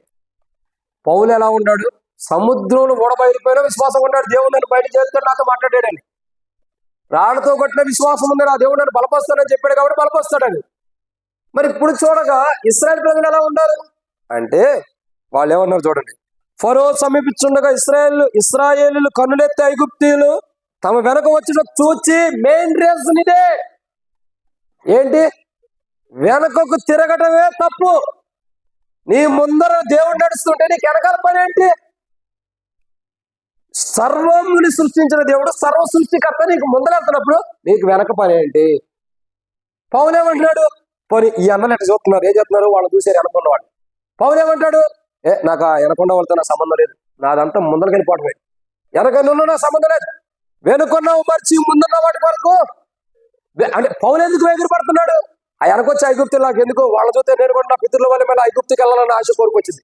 నాకు వద్దు, నా దృష్టి నా మనసు ఎల్లప్పుడూ దేవుడి మీద ఉండాలి, ఇంకా వేరే మార్గం నాకు వద్దు. ఎంత గొప్ప తీర్మానం! కానీ ఈ వీళ్ళు ఏం చేస్తున్నారు చూడండి, వెనకకు తిరిగారు. అప్పుడే జీవితం పుట్టుబడింది. నువ్వు ఎప్పుడైతే దేవులో క్రైస్తవ జీవితాన్ని ఆరంభిస్తావో, దేవులో నడుస్తావో, అప్పుడు నడిచిన దినాలు దేవుడు ఆశీర్వాదం నీకు ఉండదు. ఎప్పుడైతే నువ్వు వెనకకు తిరుగుతావో అప్పుడు అసలైన పతనం ఆరంభించబడి, అప్పుడు అనిపించింది కదా, మరలా నేను ఐగుప్తికి వెళ్తే బెటర్, మరలా ఈ దేవుళ్ళు నేను కొనసాగించలేకపోతున్నాను, నేను లోకానికి వెళ్తే బెటర్, నేను పాపంలో ఉంటే బెటర్ అని అనిపించింది. అసలు నువ్వు ఎవరో తెలుసా? నువ్వు ఎవరు అంటే ఆయన ప్రేమించి నేను స్వాస్థ్యంగా చేసుకోవడానికి నీ తల్లి గర్భంలో పెట్టినటువంటి మహోన్నతుడైన దేవుడు. ఇంకా ఆయన ఎలాంటి వాడు తెలుసా? నీ తల్లి గర్భంలో నిన్ను పెట్టి నీ తల్లి గర్భంలో పిండంగా రూపేపడినప్పుడు నేను కాపాడేవాడు. ఆ పిండం జారిపోకుండా కాపాడేటువంటి వాడు. ఆ పిండానికి ఏ హాని జరగకుండా కాపాడేవాడు. ఆ పిండాన్ని సురక్షితంగా ఉండి కాలం సపడినప్పుడు ఈ లోకాన్ని పంపించినటువంటి వాడు. నీ తల్లి గర్భంలో నిన్ను కాపాడేవాడు ఎవడైనా ఉన్నాడా? అది ఆయన మాత్రమే. నీ తల్లి గర్భంలో నిన్ను కాపాడి నేను కాలం సపడినప్పుడు బయట తీసుకొచ్చి ఆయన సొత్తుగా దేవుడు నేను చేసుకుంటూ వచ్చి, ఇంత గొప్ప దేవుని ప్రజలు ఏం చేస్తున్నారు చెప్పండి? ఏం చేస్తున్నారు? అసలు దేవుడి గురించే కాదు, అన్ని అద్భుతాలు చేస్తే, ఐగుప్తులను గొప్పగానే చేసి, అన్ని గొప్ప ఆశ్చర్యకాలు చేసి ఇశ్రాయేల్ ప్రజలు బయటకు తీసుకొస్తుంటే ఇశ్రాయేల్ ప్రజలు ఏం చేస్తున్నారు? నువ్వు ఎన్ని అద్భుతాలు చేసినా మా బ్రతుకు మారదు, మా మనసు మారదు, మా జీవితం మారదు, మేము ఇంకా వెనక్కే పోతాం, ఎందుకు మమ్మల్ని బయటకు తీసుకొస్తారు? ఆ చరిత్ర చూడండి, ఇన్ని అద్భుతాలు చేసినాక మా బ్రతుకు మారినప్పుడు మమ్మల్ని ఎందుకు బయటకు తీసుకొచ్చావు? ఆ బ్రతుకు మారదయ్యా, నువ్వు మా కోసం ఆ మోషేని ఎందుకు తీసుకొచ్చా? మా కోసం ఆహారాన్ని ఎందుకు తీసుకొచ్చావు? మా జీవితం మారదు, మా బ్రతుకు నింతే. అలాంటి జీవితంలో ఉండాలి ఎవరు? ఇశ్రాయేలు ప్రజలు. వెనక్కి తిరిగిన అనుభవం ఉంది. ఇంకేం చేస్తున్నారు చూడండి. వెనక్కి తిరిగి కళ్ళెత్తి ఐగుప్తులను చూసి మిక్కిలి భయపడ్డారంట. అసలు భయపడాల్సింది ఎవరో భయపడాలా? దేవుని భయపడాలి. వీళ్ళు ఎవరు భయపడుతున్నారు? అసలు ఈ దేనికైనా అర్థం ఉందా? నీ ముందర నడిచే దేవుడికి నువ్వు భయపడాలి, నీ ముందర వెళ్ళే దేవుడికి నువ్వు భయపడాలి. కానీ ఎవరికి భయపడతారు? మన జీవితాలు అలా ఉంటాయి. మనం మనుషుడికి, శత్రువుకి, సాతానికి భయపడతాం దేవుని కంటే ఎక్కువ. అసలు దేవుడు ఏమన్నాడు? భయపడతా అన్నాడు. మనం ఏం చేస్తున్నాము? భయపడుతున్నాం. అసలు దేవుడు చెప్పిన మాటకే మనం జీవించే జీవితానికి ఏమైనా పొందుతుందా? ఆయన ఏమంటాడు? నువ్వు భయపడతా అన్నాడు. మనం ఎవరో భయపడుతున్నావు? సాతాను. అసలు ఏమన్నా సుదీర్ఘమైనటువంటి సంబంధం అన్నంతా బైబిల్ చెబుతున్నటువంటి మాట మనసులో పెట్టుకోండి. వారు వెనకకు తిరిగారు, భయపడ్డారు, మా జోలికి రావద్దు అంటున్నారు. మేము మరలా ఐగుప్తుల దాసులం. ఏ దాసత్వం నుండి దేవుడిని విడిపించడం కొరకై తన కుమారుని కలువరిసిలో పంపాడు? ఏ దాసత్వం కొరకైతే తన కుమారుడు ఈ లోకానికి దౌర్భాగ్యమైన స్థితిలో, దేన స్థితిలో, పనికిరాని స్థితిలో ఆ యొక్క సత్రం సమీపంలో జన్మించడానికి ఇష్టపడ్డాడు. మనుషులందరూ అసహించుకున్నటువంటి పశువుల పాకలు ఆయన నివసించడానికి ఇష్టపడ్డాడు. పశువుల పాకలు ఏముంటుంది? దుర్వాసన వచ్చింది. ఆ దుర్వాసన కూడా నీ కొరకు నాకు భరించడానికి ఆయన కుమారునిలో కనబడ్డాడు. అంత గొప్ప దేవుడు నువ్వు వెనక్కి వెళ్ళకూడదని నీ జీవితాన్ని మార్చడానికి లోకన పంపితే నువ్వు మరలా వెనక్కి వెళ్ళిపోతున్నావంటే అది ఎంతో దారుణమైన విషయం. ప్రియ కుమారుడా, కుమార్తె, ఈరోజు ప్రభు నీతోనే సూటిగా మాట్లాడుతున్నాడు. నీతోనే మాట్లాడడానికి దేవుడు ఈ మాటను తీసుకొచ్చాడు. నువ్వు దేవుని కొరకై ఎన్నుకోబడినటువంటి బిడ్డవి. దేవుడు తన పాత్రగా నేను చేసుకుంటూ వచ్చాడు, తన వనములో ఒక వనముగా. కానీ ఈరోజు నువ్వు దారి తప్పిపోయాడు. నీ ముందర దేవుడించిన మార్గాన్ని చెరిపేస్తున్నావు.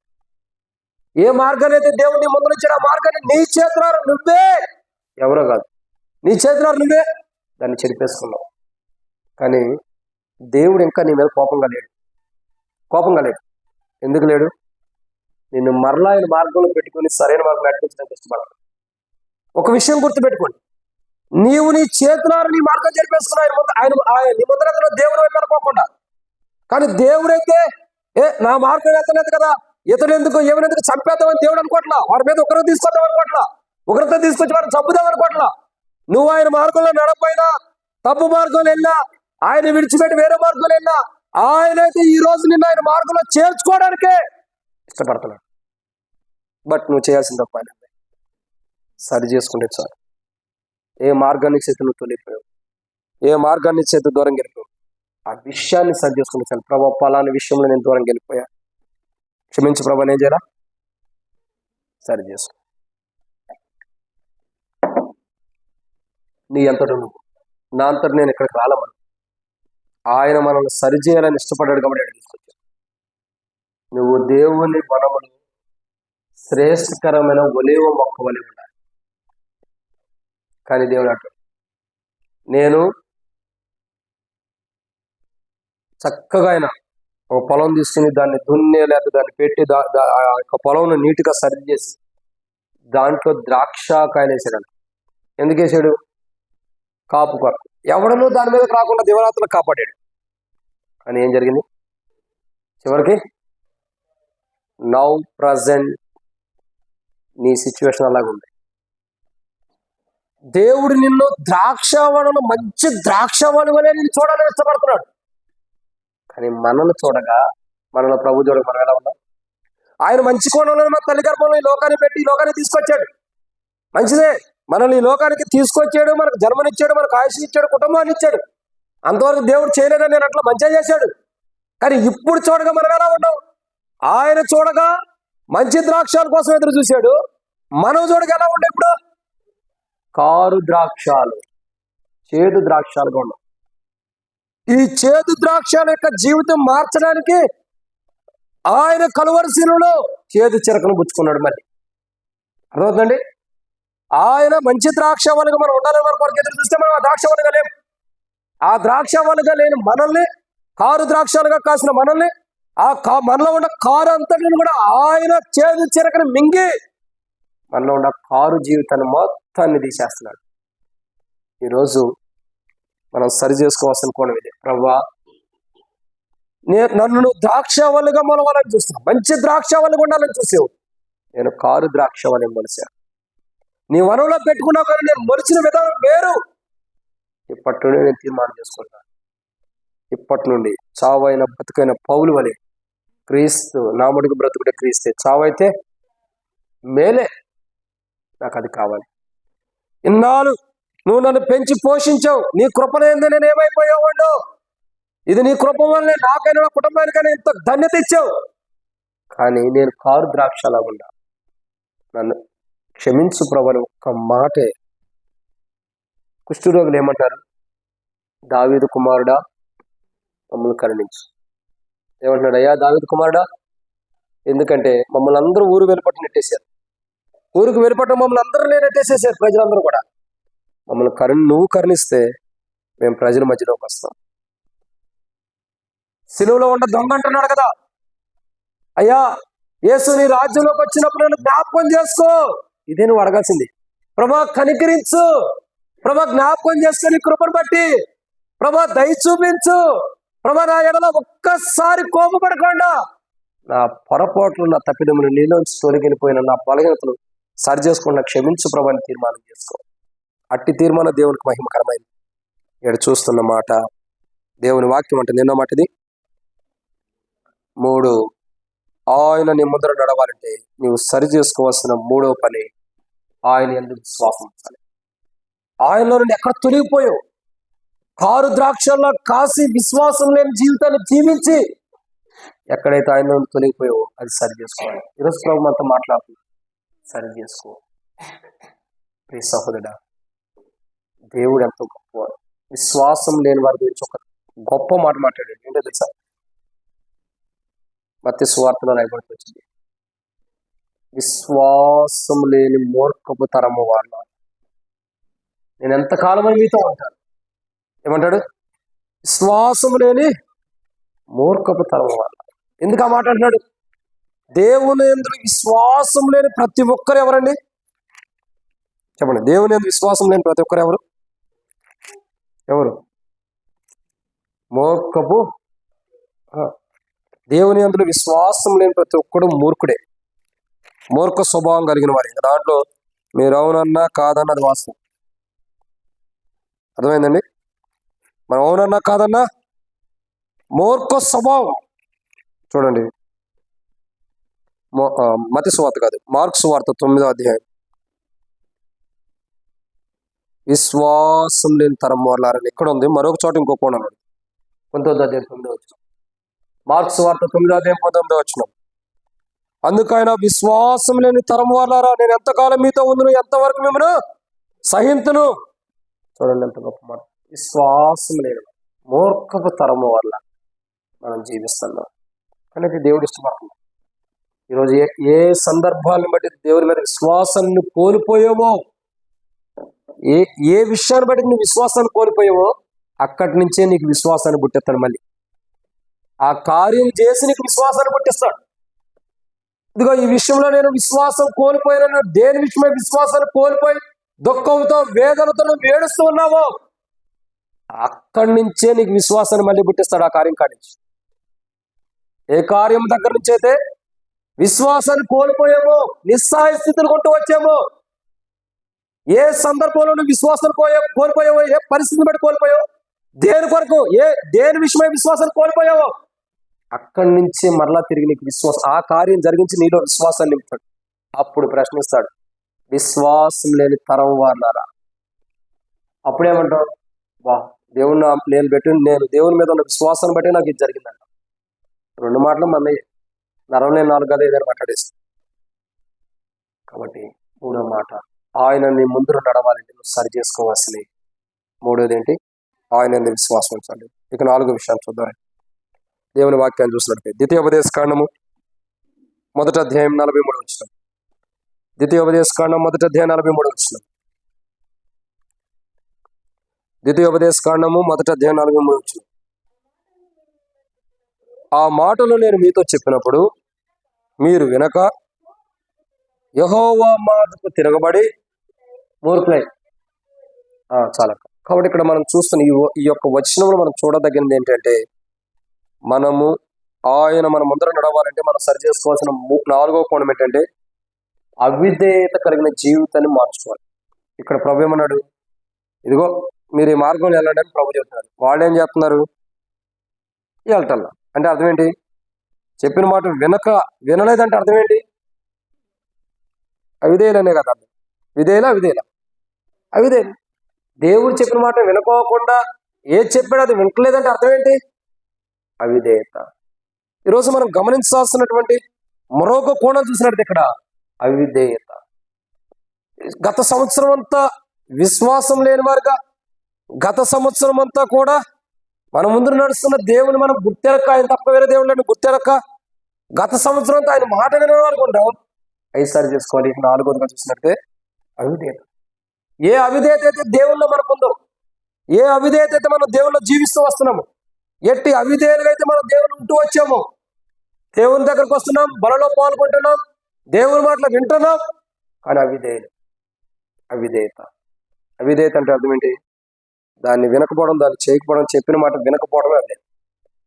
ఎన్నో పర్యాలు ఈ సంవత్సరం అంతా చాలా సందర్భాల్లో మన ముందర నడుస్తున్నటువంటి దేవుణ్ణి మనం గుర్తెరక్క, ఆ ముందర నడుస్తున్నటువంటి దేవుని విడిచిపెట్టి ఆ దేవుని ఎడలే అవిధేయత కలిగిన వారు. ఎన్నో సందర్భాలు అవిధేయత కలిగినటువంటి జీవితం మన హృదయాల్లో కుమ్మరించబడుతూ వచ్చింది. గత సంవత్సరం అంతా అవిధేయతకున్నాం, గత సంవత్సరం అంతా అవిధేయులుకుంటూ వచ్చాం. ఇంక ఈ సంవత్సరంలో కూడా అవిధేయతకుండాలా? చెప్పండి, ఈ సంవత్సరంలో కూడా అవిధేయులుకుండాలా? ఇప్పటికైనా జీవితం మార్చుకోవడం మంచిది కదా, ఇప్పటికైనా ప్రవర్తన మార్చుకోవడం మంచిది కదా, ఇప్పటికైనా మనసు మార్చుకోవడం మంచిది కదా. ఆయన కోరేది విధేయులుగా ఉండను అంటున్నాడు.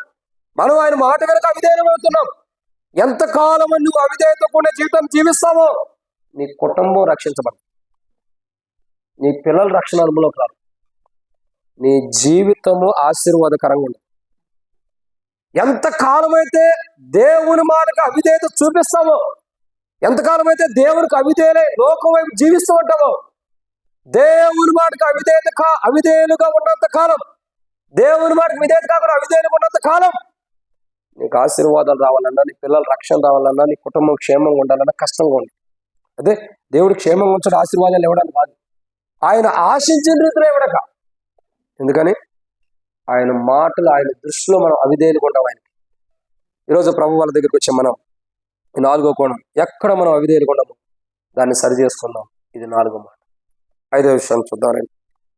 ద్వితీయోపదేశకాండం 1వ అధ్యాయం 36వ వచనం.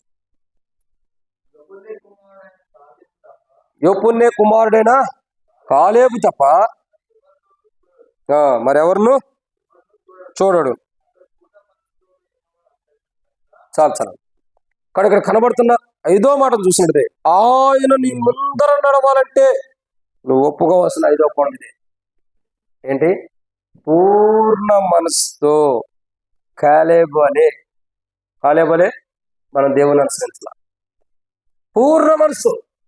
ఒక్కసారి మన మనస్సాక్షిని గుండెల మీద చేసి మనం పరీక్షించుకుందాం. పూర్ణ మనసుతో దేవుని అనుసరించామా? పూర్ణ మనసు. అసలు దేవుని అనుసరించగలుగుతా పూర్ణ మనసు నిండుగా. దావీదు రాజు అంటాడు కదా, నా గిన్నె నిండి. అది పూర్ణ మనసు అంటే నిండి పొర్లిపోవటం. మన గత 2025 సంవత్సరం అంతా కూడా పూర్ణ మనసుతో దేవుని అనుసరించామా? పూర్ణ మనసుతో దేవుని అనుసరించిన జీవితం మనకుందా? దేవుని అనుసరించుకోకుండా, దేవుని మార్గంలో అనుసరించుకోకుండా, దేవుని మార్గాన్ని జీవించుకోకుండా గత సంవత్సరం అంతా దేవుని అనుసరించుకోవడం మనకు కావాల్సిన అన్ని అనుసరించి ఇప్పుడు వచ్చి దేవా తప్పైపోయింది క్షమించని ఒప్పుకుంటే అయిపోయిద్దా? గత సంవత్సరం అంతా ఎట్లా అనుసరించాలో అట్లా అనుసరించావు. లోకాన్ని అనుసరించావు, పాపాన్ని అనుసరించావు, శరీరాశులు అనుసరించావు, నేత్రాశులు అనుసరించావు, పాపంతో కూడిన అనేకమైన వాటిని అనుసరిస్తూ వచ్చాం. ఇప్పుడు వచ్చి దేవుని ఏమంటావు? వాళ్ళ దగ్గరికి వచ్చి, ప్రభా ఈ సంవత్సరం నిన్నే అనుసరిస్తా ప్రభా, మరి ఎవరిని అనుసరించుకోండి. మరి గత సంవత్సరం నువ్వు చేసినంత ఏమైపోయింది? అదంతా ఏంటి? మరి దాన్ని ఒప్పుకోవా? దాన్ని సరి చేసుకోవా? దాన్ని సరి చేసుకుంటేనే కదా నీ జీవితం మారేది. గత సంవత్సరం ఏదైతే దేవుణ్ణి అనుసరించుకోకుండా పూర్ణ హృదయంతో, పూర్ణ మనసుతో దేవుణ్ణి ఏదైతే అనుసరించుకోకుండా జీవించామో దాన్ని మనం సరి చేసుకోవాలి.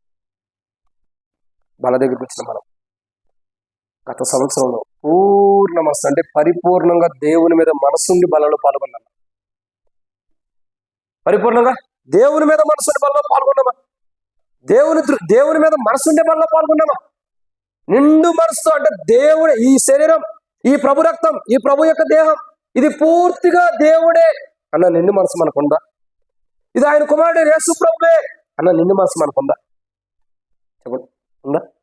లేనప్పుడు మనం బలలో పాల్గొన్నది తీర్పు కొరకు గనక, అది తీర్పు కొరకే గనక ఇక మేలు కొరకైంది కాదు.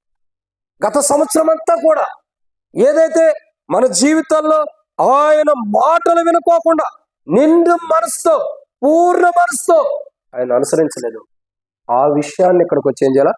సరి చేసుకోవాలి. ప్రభా నేను పూర్ణ మనసుతో నిన్ను అనుసరించాల. పూర్ణ మనసుతో నిన్ను అనుసరించిన జీవితం నాలో అంటే నన్ను క్షమించి. గత సంవత్సరం అంతా బల్లో పాల్గొన్నంటే పూర్ణ మనసుతో కాదు, సగం లోకం, సగం శరీరం, సగం వ్యర్థమైన ఆలోచనలు కలిగి బలలో పాల్గొన్న తర్వాత కూడా పాల్గొనక మునుపు కూడా ఎన్నో పనికి మన ఆలోచనలతో బలలో పాల్గొన్నారు. ప్రభా నన్ను క్షమించు, ప్రభా నా జీవితాన్ని క్షమించు. ఏదైతే పూర్ణ మనసుతో నిన్ను అనుసరించుకోకుండా బలలో పాల్గొంటూ వచ్చాను, నేను అనుసరించుకోకుండా ఏదైతే బలలో పాల్గొంటూ వచ్చాను, ఆ తప్పుని నేను సరి చేసుకుంటున్నాను, ఆ పొరపాటును నేను సరి చేసుకుంటున్నాను. సరి చేసుకోవాలి. ఇది ఎన్నో మాట? 5. 6 విషయం చూద్దానండి. ద్వితీయోపదేశకాండం 1వ అధ్యాయం 35వ వచనం.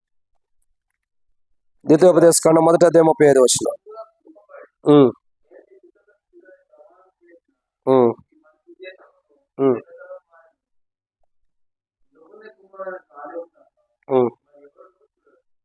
అదే ఇక్కడ దేవుడు ఏం చేస్తున్నాడు చెప్పండి?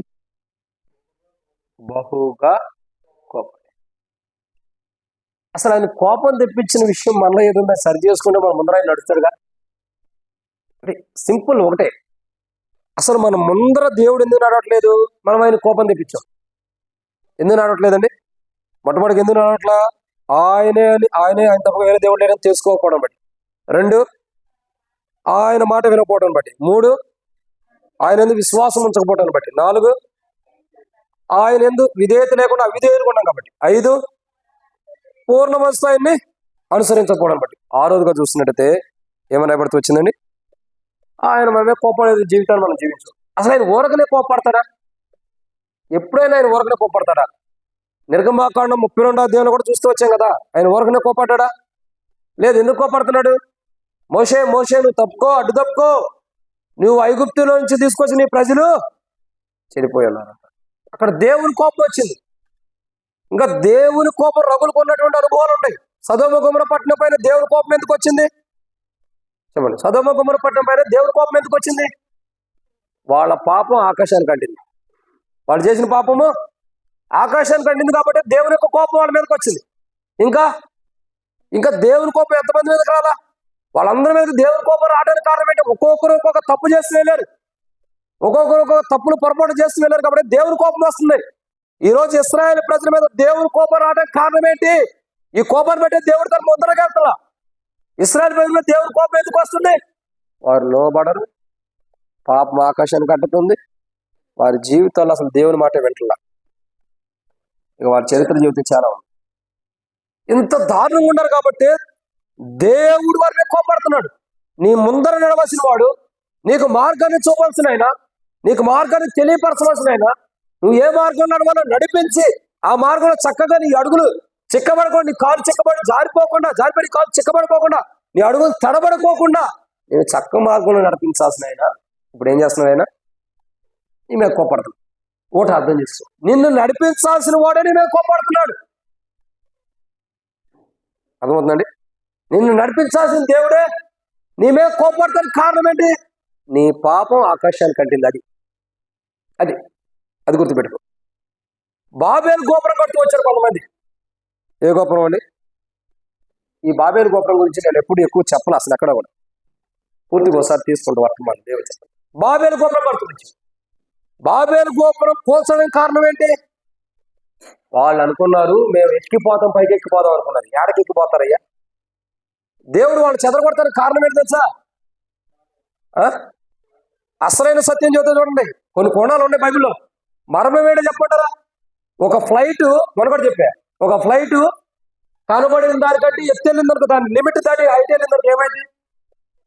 కూలదు, ఆడే ఉండిపోయింది. పైన ఉండిపోయింది, కిందకి రాదు. నువ్వు గోపురం కట్టుకుంటూ వెళ్ళేవనుకో ఇక అక్కడే చేస్తావు, దేవుని దగ్గరికి అయితే వెళ్ళావు. గాలి లేనిదే లేని ఒక ప్రాంతం ఉంటుంది, ఆ ప్రాంతానికి వెళ్ళినప్పుడు ఏమవుతావు?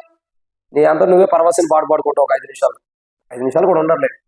నీకు ఆ చావు రాకూడదనే కదా ఆయన దిగొచ్చి చెదరగొట్టింది. అయితే వీళ్ళ పాపం ఎంతో ఘోరంగా ఉంది. కానీ బైబిల్ చెబుతున్న మాట ఏంటి? వాళ్ళు చేసిన పాపాన్ని బట్టి వాళ్ళు చెదరగొట్టాడు ఆయన. ఇక్కడ వీళ్ళ పాపం ఘోరంగా ఉండటం ద్వారా వీళ్ళ మీదకి ఒకరోజు తీసుకొచ్చాడు. ఒకటి గుర్తుపెట్టుకో, నీ మీద ఆయన కోపంతో ఉన్నాడు. ఆయన కోపం చల్లారంటే ఆయన నీ మీద కోపం ఉంటాడు గల కారణం సరి చేసుకుంటే చాలు. దేన్ని బట్టి అయితే ఆయన నీ మీద కోపం ఉంటున్నాడు అది సరి చేసుకుంటే చాలు. ధన్యుడివి, ధన్యురాలు. అది సరి చేసుకోకపోతే, ఆ విషయాన్ని సరైన విధంగా సరి చేసుకోకపోతే ఏం జరిగింది? నష్టం తప్పే.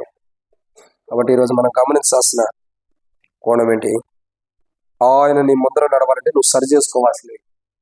6వ మాట, ఆయనకి నీ మీద ఎక్కడ కోపం ఉందో దాన్ని సరి చేసుకో. దేన్ని బట్టి అయితే ఆయన కోపం తెచ్చుకున్నాడు నీ మీద అది సరి చేసుకో. ఏదైతే నీ మీద ఆయన కోపాన్ని చూపిస్తున్నాడు అది సరి చేసుకో. అసలు ఆయనకి నీ మీద కోపం రావడానికి కారణం ఏంటో అది సరి చేసుకో. అప్పుడు నువ్వు ధన్యుడు, బలలో పాల్గొంటాను కూడా యోగుడి. నూతన సంవత్సరం మొదటి ప్రభు బలలో పాల్గొంటాను కూడా యోగుడి. అసలు నీ మీద ఆయన కోపం రావడానికి కారణం నీ జీవితంలో నీ హృదయంలో ఏముందో అది తెలుసుకో. అది తెలుసుకుని సరి చేసుకుంటే చాలు, ఆ కోపం నుండి తప్పించబడతావు. ఇది 6వ మాట. 7వ విషయాన్ని చూద్దాం, ముగిద్దాం ఈ వర్తమానం. 7వ విషయం, ద్వితీయోపదేశకాండం 1:34 వచ్చింది.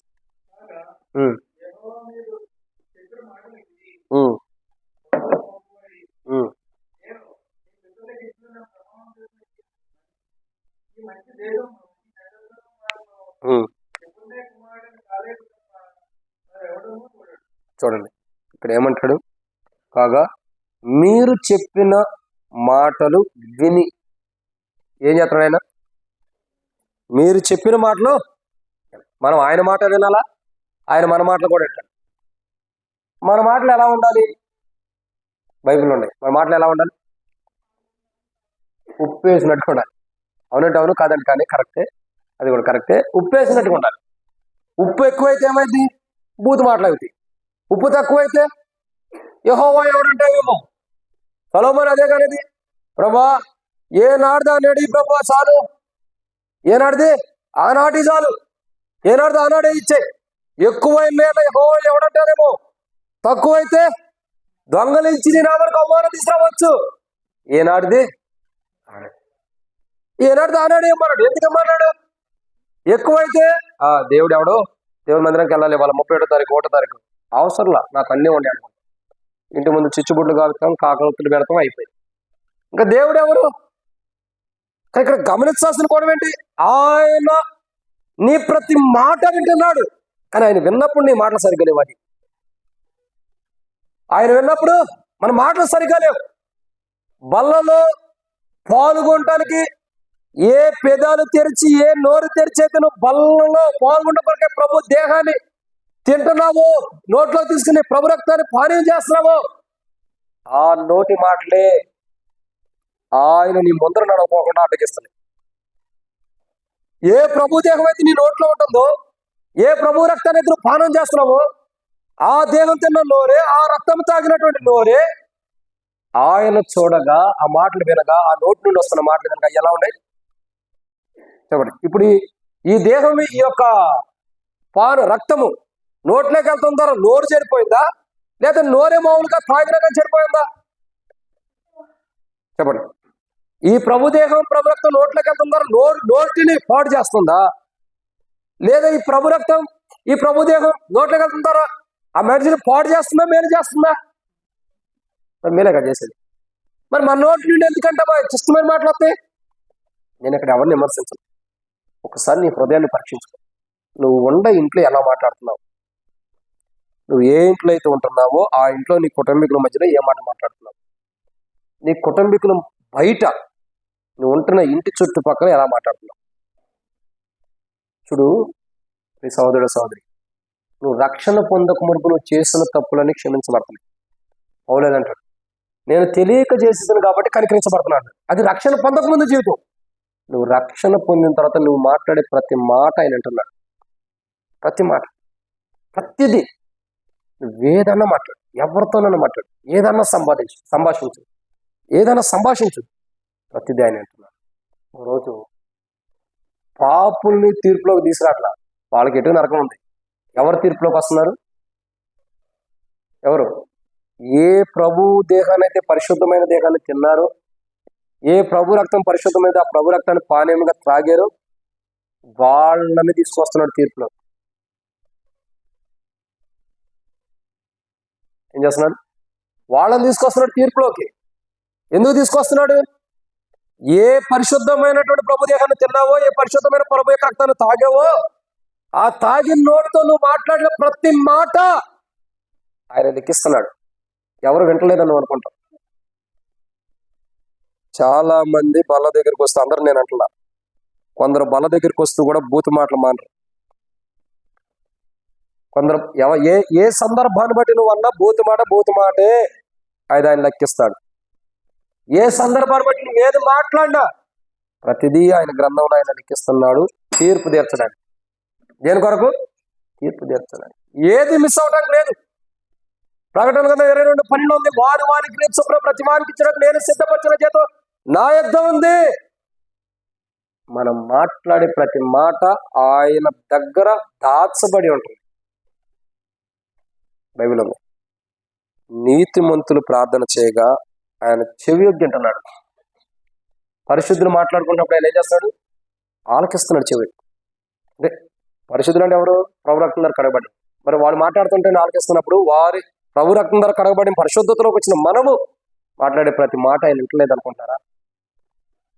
గుర్తుంచుకోండి. ఇంటి దగ్గరైనా, మందిరం లేదు, జాబ్ చేసే కాడైనా, కూలి పని చేస్తున్న కాడ, ప్రయాణాలైనా, ఎక్కడ ఏ సందర్భంలో ఎక్కడైనా ఉన్నా నువ్వు మాట్లాడే ప్రతి మాట రక్షణ పొందినని, మారుమనసు బాప్తిసం పొందని, నువ్వు మాట్లాడే ప్రతి మాట ఆయన అంటున్నాడు. ఏది కూడా విడిచిపెట్టడు ఆయన. ఏది కూడా విడిచిపెట్టడు. అన్ని లెక్కలో తీసుకొస్తాడు ఒకరోజు. అప్పుడు బైబిల్లో రాయబడికి వచ్చింది, గుండెలు బాదుకుంటామని. రొమ్ములు బాదుకుంటారు అంటే గుండెలు బాదుకుంటాం. ప్రాటంలో రాయబడి ఉపయోగం లేదు. తరుణం ఇచ్చినప్పుడు మారటానికి సమయం ఇచ్చినప్పుడు మారితే మంచిదా? నా ఇష్టం వచ్చినప్పుడు మారుతానని దేవుని దగ్గరికి వెళ్ళి ప్రభా ఇప్పుడు మారుతాను ప్రభా అంటే దేవుడు అవకాశం ఇస్తాడా? దేవుడు నీకు టైం ఇచ్చినప్పుడే కావాలి. కాలం ఉన్నప్పుడే, సమయం ఉన్నప్పుడే ఇల్లు చక్కబెట్టుకోవాలి. సమయం ఉన్నప్పుడే మన జీవితాన్ని చక్కబెట్టుకోవాలి. ఆయన సమయం ఇచ్చినప్పుడే. ఈ సంవత్సరం 1వ తారీఖు నుండి 31 వరకు ఎంతమంది ఈ యొక్క సపోజ్ చదువుతున్నారు? ఎక్కడో ఈ తెలంగాణ రాష్ట్రంలో, అది కూడా మెదక్ డిస్టిక్లో, అది కూడా మన గ్రామంలో, అది కూడా మన ప్రాంతం, మన చుట్టుపక్కల ఉన్నటువంటి మన గ్రామంలో ఉన్న ప్రాంతంలో ఎంతమంది చచ్చిపోవాలా? గత సంవత్సరం జనవరి 1 నుంచి 31 వరకు ఎంతమంది చచ్చిపోయారు? ఎంతమంది చాలు? మరి మనం వాళ్ళతో పాటు ఉన్నావా, బ్రతుకున్నావా? కారణం ఏంటి? మనం గొప్పలం అని కాదు, మనం సరి చేసుకోవాలని దేవుడు మనకు తరుణం ఇచ్చాడంటే. మీరు నా కుమారుని యొక్క రక్తం ద్వారా కడగబడిన వారు, మీరు నరకానికి వెళ్తే బాగోదు, మరలా మీరు సరి చేసుకోండి అని ఈ నూతన సంవత్సరంలో మొదటి ప్రభు యొక్క బలని మనకు అనుమతించాడు దేవుడు. ఎప్పుడు కూడా సరి చేసుకోకుండా అవిధేయులకు వెళ్తే, ఎప్పుడు కూడా మన జీవితాలు సరి చేసుకోకుండా ఉంటే, మనం మాట్లాడే ప్రతి మాట ఏ విధము చేతులు ఉంటుందో, ఎలా ఉంటుందో సరి చేసుకోకపోతే ఓ రోజు అంతం అన్నది ఖచ్చితంగా. నువ్వు ఎన్ని నూతన సంవత్సరాల్లో మొదటి ప్రభుత్వాల్లో పాల్గొన్నా, ఎన్నిసార్లు ప్రభుత్వాలను చేయవేసినా ఓ రోజు అంతమైతే ఖచ్చితంగా ఉంది. ఎందుకంటే నీ మాట, ఆ మాటను బట్టి నీ ముందర నడవట్లేదు. దేవుడు నీ మాటను బట్టి తెలిసిన నువ్వు సరి చేసుకోవట్లేదు కాబట్టి అంతం ఖచ్చితంగా ఉంది. అంతం రాకూడదంటే మన ముందు నుండి నడుస్తున్నాడు దేవుడు అని గుర్తెరిగి, ఆయన మన ముందు నడవకపోతే ఆగిపోతే, ఆయన మన ముందు నడవటం కోసం మనం ఏం చేయాలా? సరి చేసుకోవాలి. ఏం సరి చేసుకోవాలా? మొట్టమొదటిగా ఆయన తప్పక వేరే దేవుడు లేడు, కానీ ఆయన మార్గం ఆయన కాదన్న స్థితిని సరి చేసుకోవాలి. 2, ఆయన మాటలు వినకపోవటాన్ని బట్టి సరి చేసుకోవాలి. 3, ఆయన విశ్వాసం ఉంచున్న దాన్ని సరి చేసుకోవాలి. 4, ఆయన ఎడలు ఎక్కడ అవిధేయులు కూడా సరి చేసుకోవాలి. 5, ఆయన ఎడల పూర్ణ మనసుతో ఏదైతే మనం అనుసరించలేదో అది సరి చేసుకోవాలి. 6, ఆయనకు ఎక్కడ కోపం తెప్పించామో అది సరి చేసుకోవాలి. 7, ఆయన మన మాటలు ఆయన వింటున్నాడు, కానీ మనం మాట్లాడినప్పుడు ఆయన దృష్టిలో సరైన మాటలు లేవు కాబట్టి అవి సరి చేసుకోవాలి. అప్పుడు మనం బలలో పాల్గొని, ఇట్లా మనం సరి చేసుకున్న బలలో పాల్గొన్నా దేవునికి మహిమ వచ్చింది. ఇలా సరి చేసుకోకుండా బలలో పాల్గొంటే తీర్పు తీసుకుంటాం. అలాంటి తీర్పు మనం రాకుండా సరి చేయబడిన వారమే దేవుని సన్నిధిలో ఉన్నాయి. ప్రభు మనకి యోగ్యమైన రీతిలో ప్రభు యొక్క ఈ సంవత్సరం 2026 సంవత్సరం మొదటి ప్రభు బలలో పాల్గొంటున్నాం. మనం ఏ ఒక్క అవకాశాన్ని కూడా చేజారుకోవద్దు, ఏ ఒక్క అవకాశాన్ని కూడా దూరం చేసుకోవద్దు. దేవుడు నీకు చక్కటి తరుణం ఇచ్చాడు, ఎందరికో లేని తరుణం. సరి చేసుకో. ఆయన వనంలో చక్కర ఎక్కడ కారు ద్రాక్షాలను కాల్చి, ఎక్కడ ఆయనకు దూరంగా ఉంటూ వచ్చావు, ఎక్కడ ఆయన విడిచిపెట్టి లోకం వైపు తిరిగావు, ఇవన్నీ సరి చేసుకుంటే ఆయన మాట ఎక్కడేం లేదు. పోనీ నీ మాటలు ఆయనలో ఎలా ఉన్నాయి, అవన్నీ నువ్వు సరి చేసుకుంటే బలలో పాల్గొనడానికి యోగ్యురా. కానీ మనకు ఆ యోగ్యత లేదు, సరి చేసుకున్న యోగ్యత లేదు. కానీ ఆయన కుమారుని యొక్క రక్తము ద్వారా, ప్రభువైన యేసుక్రీస్తు ప్రభువారు మన కొరకై కలువరిశిలో చనిపోయి తిరిగినట్టున్నారు. ఆయన మరణ భూస్థాపన ద్వారా మనం సరి చేసుకోవడానికి ఒక అవకాశం మనకి ఇవ్వబడుతుంది. ఈరోజు మనం సరి చేసుకున్నాం. రండి, ఇదే రీతిలో అటు ఇటు చూడపోకుండా, ఎవరి వైపు చూడపోకుండా, నిద్రపోకుండా ఉదయం మిమ్మల్ని మీరు పరీక్షించుకోండి, సరి చేసుకోండి. ప్రభా నేను ఈ స్థితిలో ఉన్నా, ఇలాంటి సిచ్యువేషన్ ఉన్నా ప్రభా నన్ను సరి చేయి ప్రభా అని సరి చేసుకో. నేను ఇక్కడ చేయత్తమని నీకు చెప్పను, ఎందుకంటే సమయం లేదు. హృదయంలో తీర్మానం చేసుకుని నువ్వు ఎక్కడ తగ్గిపోయావు, అసలు నీ మొదటి స్థితి ఏంటి, మొదట నువ్వు ఎలా ఉండవు, ఎలా దేవుని ఉంటూ వచ్చావు, ఎలా దేవుల్లో నీ యొక్క జీవితాన్ని ఆరంభించావు. ఇప్పుడు చూడగా నీ జీవితం ఎలా ఉంది దేవుడిలో. ఆత్మీయంగా ఎదుగుతున్నావా, దూరంగా వెళ్తున్నావా, దేవుని కంటే దూరంగా జీవిస్తున్నావా, మెండుగా ఉన్నా, ఇప్పుడు ఎలా ఉండవు.